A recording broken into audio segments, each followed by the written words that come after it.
कि मुझे तो केवल नरेंद्र मोदी ही एक ऐसे आदमी दिखते हैं जो अपने ही पैर पर कुल्हाड़ी मार सकते हैं, बाकी कोई आदमी ऐसा दिखता नहीं है जो अपने पैर पर कुल्हाड़ी मारे। और नरेंद्र मोदी क्यों कुल्हाड़ी मार पा रहे हैं अपने पैर पर? क्योंकि नरेंद्र मोदी मुख नहीं है, मुखौटा है। मुख नहीं है, मुखौटा है। ब्राह्मणों ने सोचा कि कोई ओबीसी का आदमी नेता ना बन जाए। जैसे एक बार नरेंद्र मोदी के अलावा कोई ओबीसी का आदमी 5 साल तक प्रधानमंत्री नहीं रह पाया।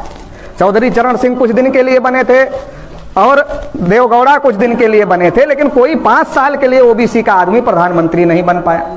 ब्राह्मणों ने सोचा जागृति चल रही है, कहीं कोई ओबीसी का आदमी प्रधानमंत्री ना बन जाए, स्वतंत्र आदमी बन जाएगा तो ओबीसी के कल्याण के लिए काम करेगा, और ओबीसी के लिए कल्याण के लिए काम करेगा तो जो ओबीसी के हक अधिकार पर ब्राह्मणों ने कब्जा किया हुआ है वो हक अधिकार वापस ले लेगा।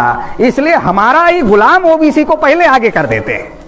ओबीसी का कोई नेता आगे आए उसके पहले ही जो हमारा गुलाम ओबीसी है उसको ही आगे कर देते। जो नरेंद्र मोदी है वो मुख नहीं है, मुखौटा है। आरएसएस के ब्राह्मणों ने अपने मुख पर नरेंद्र मोदी नाम का मुखौटा लगा लिया। हम देखते हैं तो हमें लगता है नरेंद्र मोदी है, लेकिन पीछे से सारा का सारा काम आरएसएस के ब्राह्मण कर रहे हैं। आरएसएस के मोहन भागवत का गुलाम नरेंद्र मोदी है, इसलिए सारे फैसले ओबीसी के विरोध में ले रहा। अभी बजट पेश हुआ ना परसों बजट पेश हुआ। ओबीसी के लिए कुछ है उसमें?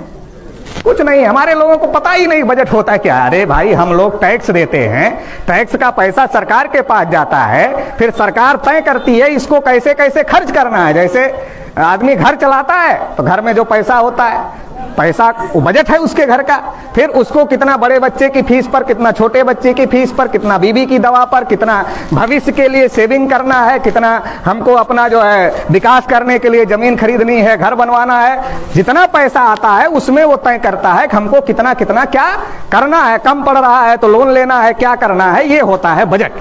उसी प्रकार से देश में हम लोग टैक्स देते हैं, टैक्स का पैसा सरकार के पास जाता है, फिर सरकार तय करती है इस पैसे को कहां खर्च किया जाए। केवल नौकरी करने वाले लोग और व्यापार करने वाले ही टैक्स नहीं देते, हम आप भी टैक्स देते हैं। आप जूता पहनते हो, जूता खरीदते हो तो जूते का रेट होता है और उस पर टैक्स भी जुड़ता है। टैक्स सहित आप देते हो। आप कपड़ा खरीदते हो, चश्मा खरीदते हो, गाड़ी खरीदते हो, मोबाइल खरीदते हो, आप जो खरीदते हो सब पर टैक्स देते हो। जो बेचते हो उस पर टैक्स देते हो। खरीदने और बेचने पर आप टैक्स देते हो, वही टैक्स का पैसा सरकार के पास जाता है। अगर ओबीसी की इनकम, ओबीसी की संख्या ज्यादा है, इसका मतलब टैक्स भी ओबीसी ज्यादा देता है, लेकिन बजट में ओबीसी को हिस्सा कभी नहीं मिलता है। सोचने की बात है, समझने की बात है, लेकिन हमारे लोग कैसे समझेंगे? हमारे लोगों को तो एक एक बिरादरी का नेता एक एक बिरादरी में आता है और क्या कहता है, सारी बिरादरी आगे चली गई, बस अपनी ही पीछे रह गई है, थोड़ा इसको आगे लेके चलना है। अब जिस बिरादरी में जाओ वही बिरादरी का नेता यही कहता है, सारी बिरादरी आगे चली गई है, बस अपनी ही पीछे रह गई, थोड़ा इसको आगे करना है। अच्छा चलो, तो बिरादरी के लोग इकट्ठा हो गए और फिर इकट्ठा हो गए, फिर हो गया सोनिया गांधी के पास। बोला इतने हमारी बिरादरी के लोग इकट्ठा, कितना दे रहे हो? सोनिया गांधी ने अगर थोड़ा रेट कम लगाया तो उधर चला गया अमित शाह के पास में, बोला कितना दे रहे हो? इतना हमारे लोग। तो हमारा कब सौदा हो जा रहा है ये हमें ही नहीं पता है। हमारे बिरादरी के नेताओं का उत्तर प्रदेश में क्या हो, कहा ले गए सब यादव, कहा यादव सब ले गए, और हर बिरादरी का नेता अपनी बिरादरी में जाके यही बोल रहा था, अरे सब यादव ले गए, सब यादव ले गए। शेड्यूल कास्ट वाला नेता बोल रहा था सब चमार ले गए, सब चमार ले गए। अरे देश की 80% नौकरियों पर ब्राह्मणों ने कब्जा किया। हमारा आंकड़ा नहीं है, भारत सरकार के कार्मिक मंत्रालय का आंकड़ा है। 79.2% ब्राह्मण और तत्सम ऊंची जातियों का नौकरियों पर कब्जा है। तो यादव कहां से ले गए, चमार कहां से ले गए, मुसलमान कहां से ले गए? इनका तो कब्जा है नहीं, उनका कब्जा है नौकरियों पर। आप हाई कोर्ट, सुप्रीम कोर्ट में जाओ, टार्च लेके ढूंढोगे तो 1-2 जज मिलेंगे आपको पिछड़े वर्ग के, नहीं तो नहीं मिलेंगे, शेड्यूल कास्ट के मिलेंगे ही नहीं। क्यों? क्योंकि जज की नियुक्ति जज ही करते हैं और न्यायपालिका में आरक्षण नहीं है। और जज की नियुक्ति जज ही करते हैं, तो उनका बाबा जज था वो जज हो गए, उनका नाना जज था वो जज हो गए, उनका दादा जज था वो जज हो गए। खानदानी जज है, उनका कब्जा है 98%। मीडिया में उन्हीं का कब्जा है। अगर हर जगह ब्राह्मणों का कब्जा है तो हमें आपस में लड़ाया जा रहा है। हमारी संख्या 52% है, दिया 27% लागू, 6% भी नहीं किया। तो हमको कुछ दिया नहीं और फिर हमको लड़ा रहे हैं। जैसे आप लोग कभी कभी खाना खाने के बाद कुत्ते को रोटी देते हैं ना, देते हैं कि नहीं देते? मान लो 5 कुत्ते हैं और अगर एक एक रोटी दे दो सब फटाफट खा लेंगे, झगड़ा नहीं होगा। 5 कुत्ते हैं, एक रोटी फेंका तो क्या होगा? कोई कुत्ता ये नहीं सोचता कि नहीं ये यादव जी के पास सारे हमारे हिस्से की रोटी है, पहले यादव जी से छोड़ लो और फिर हम सारे कुत्ते मिलके आपस में डिवाइड कर लेते हैं अपना अपना हिस्सा। ऐसा कोई कुत्ता सोचता है?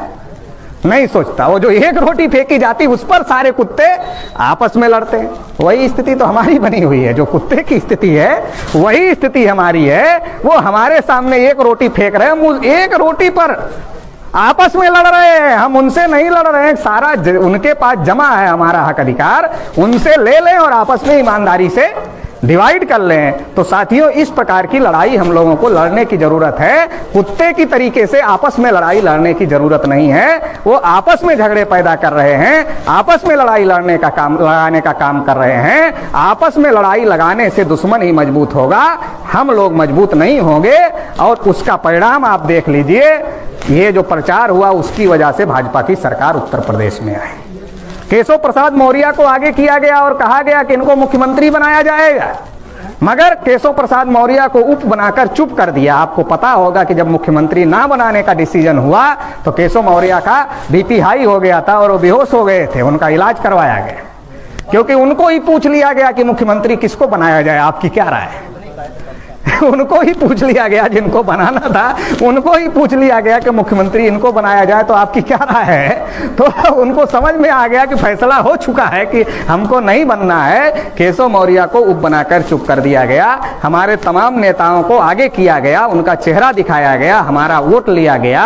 और आज की स्थिति यह है कि सैकड़ों इनकाउंटर पिछड़े वर्ग के फर्जी हो गए हैं और लोग मारे गए। केवल एक जाति का मामला नहीं है, सभी जातियों के ऊपर अत्याचार हो रहा है। अभी आपके बलिया में पाल की हत्या दिन दहाड़े पुलिस के सामने और सारे अधिकारियों के सामने हुई।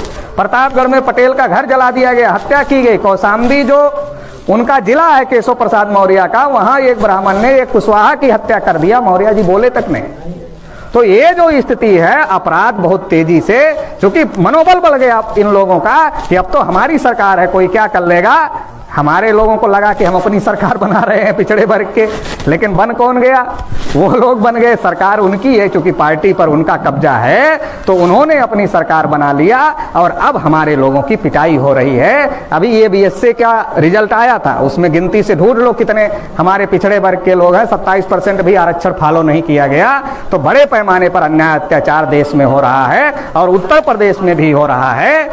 तो इसलिए हम लोगों को एकजुट होने की जरूरत है, लोगों को जागृत करने की जरूरत है, संगठित करने की जरूरत है और संगठित करके एकजुट होने की जरूरत है। और इस देश में तमाम जो अधिकार वंचित लोग हैं, क्योंकि जितने लोग इकट्ठा होंगे उतनी लड़ाई मजबूत होगी। तो केवल पिछड़े वर्ग के लोग ही अधिकार वंचित नहीं है, शेड्यूल कास्ट के लोग भी अधिकार वंचित हैं। आज सारी चीजें बेची जा रही है, जो गवर्नमेंट की कंपनियां हैं वो बेची जा रही हैं, जो पब्लिक अंडरटेकिंग की कंपनियां हैं वो बेची जा रही हैं। रेलवे से लेकर बीएसएनएल से लेकर के लाल किले और एयरपोर्ट तक सारी चीजें बेची जा रही हैं। लाल किले को गिरवी रख दिया तो अपमान नहीं हुआ, और किसान लाल किले पर चले गए तो लाल किले का अपमान हो गया। तो अजीब अजीब बातें हैं। जहां नौकरियां थी वो सब बेचा जा रहा है, सबको प्राइवेट किया जा रहा है। तो रिजर्वेशन अपने आप ही खत्म हो गया, आरक्षण अपने आप ही खत्म हो गया। एक तो आरक्षण को खत्म किया जा रहा है, दूसरा आप एजुकेशन देखो। प्राइमरी स्कूल में बच्चा किताब भूल जाता है, कटोरा नहीं भूलता है। कक्षा 8 पास कर लेता है, माँ बाप का नाम नहीं लिख पाता है, अपना भी नाम नहीं लिख पाता है। तो आपके बच्चों के भविष्य को चौपट किया जा रहा है। पहले मनुस्मृति में लिखा इनको पढ़ने का अधिकार नहीं होगा, आज फिर मनुस्मृति लागू की जा रही है। आपको अपने बच्चे को हायर एजुकेशन, प्रोफेशनल एजुकेशन में पढ़ाने के लिए लाखों रुपए चाहिए, नहीं है तो आप अपने बच्चे को कोटा तैयारी नहीं करा सकते, इलाहाबाद तैयारी नहीं करा सकते, दिल्ली तैयारी नहीं करा सकते। अगर तैयारी नहीं करा सकते तो आपका बच्चा हायर एजुकेशन, प्रोफेशनल एजुकेशन नहीं ले सकता। पढ़ने के अधिकार पर रोक लगा दिया, रिजर्वेशन खत्म कर दिया। और जो अभी आपके पास खेती किसानी है, ये 3 काले कानून आ गए, जो आपकी खेती किसानी है इस पर अडानी और अंबानी का कब्जा हो जाएगा। आप अपने ही खेत में एक टमाटर नहीं तोड़ पाओगे, आप अपने ही खेत में एक प्याज नहीं उखाड़ पाओगे, आप अपने ही खेत में एक मटर की फली नहीं तोड़ पाओगे। ऐसी स्थिति देश के अंदर पैदा होने जा रही है। इसलिए इस देश को बचाने की जिम्मेदारी, अगर देश हमारा है, हम इस देश के मूल्यवासी हैं, तो इस देश को बचाने की भी जिम्मेदारी हमारी है। हमारे दुश्मन मुसलमान नहीं है, क्योंकि मुसलमानों ने इस देश पर कब्जा नहीं किया है, मुसलमानों ने हमारे हक अधिकार पर कब्जा नहीं किया है, कब्जा ब्राह्मणों ने किया है। अगर ब्राह्मणों ने कब्जा किया है तो लड़ाई भी हमको उन्हीं से लड़ना पड़ेगा। और इस देश के अंदर लड़ाई किसके लिए लड़ना है? लड़ाई किसी से मारा पीटी का नहीं है, लड़ाई केवल इस बात की है कि जो हमारा हक अधिकार है वो हक अधिकार हमको मिलना चाहिए। और उसके लिए क्या करना है? उसके लिए केवल अपने लोगों को समझाना है। लोकतंत्र में गोली नहीं चलती, बोली चलती है। हमें हमारी बोली बोलना आना चाहिए। हमें अपने ही लोगों को, चूंकि लोग हमारे हैं लेकिन लोगों के दिमाग पर ब्राह्मणों का कब्जा है। ये मोबाइल हमारा है लेकिन सिम कार्ड ब्राह्मणों का लग गया है, इसलिए नेटवर्क ब्राह्मणों का पकड़ रहा है। लोग हमारे हैं लेकिन लोगों के दिमाग में उनका सिम कार्ड लग गया है, इसलिए ये समस्या पैदा हो गई है। इसलिए गांव-गांव चौपाल लगाकर अभियान चला करके हमें हमारे लोगों को जागृत करना है, संगठित करना है। और आने वाले समय में जिसकी जितनी संख्या भारी, उसकी उतनी हिस्सेदारी ये लड़ाई हम लोगों को लड़नी है। और इसके लिए अभी तो किसानों ने केवल दिल्ली बंद किया है, हम लोग पूरे भारत को अनिश्चित काल के लिए आने वाले समय में बंद करेंगे, क्योंकि अभी ईवीएम आ गई है और ईवीएम की वजह से वो हमारे वोटों की चोरी कर रहे हैं। इसलिए किसानों के सामने सरकार नहीं झुक रही, क्योंकि उनको लगता है कि हमें इनके वोट की क्या जरूरत है, हम तो मशीन से चुनाव जीत रहे हैं। इसलिए अभी केवल चुनाव के भरोसे नहीं रहा जा सकता। चुनाव तो हमारे लोग लड़ेंगे, जीतेंगे भी, लेकिन चुनाव से पहले ईवीएम से भी निपटना पड़ेगा, तभी हमारे वोट की वैल्यू निकल करके सामने आएगी। तो इन तमाम बातों के लिए हमें आने वाले समय में बहुत बड़ा आंदोलन करने की